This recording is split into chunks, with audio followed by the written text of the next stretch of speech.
దేశ రక్షణ కోసం అహర్నిశలు కష్టపడిన సైనికులు రిటైర్ అయ్యాక కూడా వారికి వచ్చే రిటైర్మెంట్ డబ్బుల్లో కొంత సామాజిక సేవలకు వెచ్చించడం ఎంతో అభినందనీయమని కావలి తహసీల్దార్ శ్రావణ్ కుమార్ తెలిపారు. కావలి మండల రెవెన్యూ కార్యాలయ ఆవరణలో మాజీ సైనికులు ఏర్పాటు చేసిన చలివేంద్రాన్ని బుధవారం తహసీల్దార్ శ్రావణ్ కుమార్ ప్రారంభించారు. తొలి రోజుగా మజ్జిగ పంపిణీ చేశారు. అక్కడకు వచ్చిన ప్రజలకు తహసీల్దార్ చేతుల మీదుగా మజ్జిగ అందజేశారు. ఈ సందర్భంగా తహసీల్దార్ మాట్లాడుతూ రెవెన్యూ కార్యాలయం వద్దనే అనేక ప్రభుత్వ కార్యాలయాలు ఉన్నాయని, నిత్యం ఇక్కడకు వివిధ పనుల నిమిత్తం వచ్చే వారికి చలివేంద్రం ఎంతో ఉపయోగమని చెప్పారు. ఈ కార్యక్రమంలో మాజీ సైనికుల Kavali association president Rajarao, secretary Balaji, treasurer Venkataramaiah, సభ్యులు, తహసీల్దార్ కార్యాలయ సిబ్బంది పాల్గొన్నారు.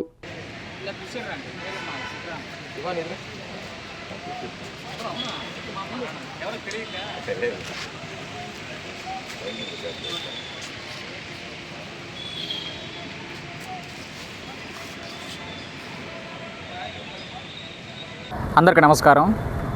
మన కావలి మండలంలో కావలి పట్టణంలో మాగుంట పార్వతమ్మ జీటీ రోడ్లో మన ఎంఆర్ఓ ఆఫీస్ ఉంది. మన ఎంఆర్ఓ ఆఫీస్ కాంపౌండ్లో మన ఎంఆర్ఓ ఆఫీస్తో పాటుగా Kavali rural police station, sub registrar office, agriculture office వంటి ఆఫీసులు ఉన్నాయి. ఇక్కడ రోజు ఎంతో వందల మంది రకరకాల ప్రభుత్వ సేవల కోసం అని చెప్పి ఆఫీసులకు వస్తూ ఉంటారు. ఇప్పుడు వచ్చేది ఎండాకాలం. ఈ ఎండాకాలంలో ఈ ప్రభుత్వ కార్యాలయాల్లో పనుల కోసం వచ్చేవాళ్ళు కానీ ఇంకెవరైనా టౌన్లో పనుల కోసం వచ్చే వాళ్ళంతా కూడా మన ఎక్స్ సర్వీస్ మ్యాన్ కావల్లో 150 కుటుంబాల వాళ్ళు ఉన్నారు. వాళ్ళు ఈరోజు మన ఎంఆర్ఓ ఆఫీస్ కాంపౌండ్లో ఈ చలివేంద్రాన్ని ఏర్పాటు చేశారు.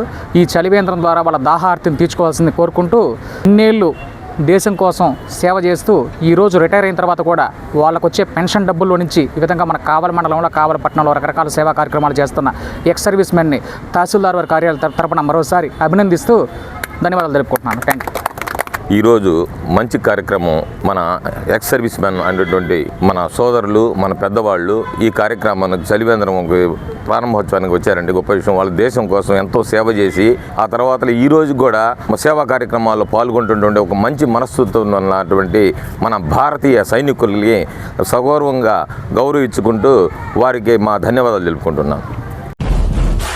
స్వాగతం సుస్వాగతం. పేదల సేవలో కార్యక్రమానికి ఉదయగిరి నియోజకవర్గం వింజమూరుకు ఏప్రిల్ 1వ తేదీ విచ్చేయుచున్న మన ప్రియతమ ముఖ్యమంత్రి వర్యులు, స్వర్ణాంధ్ర సృష్టికర్త, గౌరవనీయులు శ్రీ నారా చంద్రబాబు నాయుడు గారికి స్వాగతం సుస్వాగతం. ఈ కార్యక్రమాన్ని విజయవంతం చేయడానికి విచ్చేయుచున్న అత్యున్నత మహారథులకు, ప్రజలకు, కూటమి నాయకులకు, కార్యకర్తలకు హృదయపూర్వక స్వాగతం సుస్వాగతం. ఇట్లు కాకర్ల సురేష్, శాసనసభ్యులు, ఉదయగిరి నియోజకవర్గం.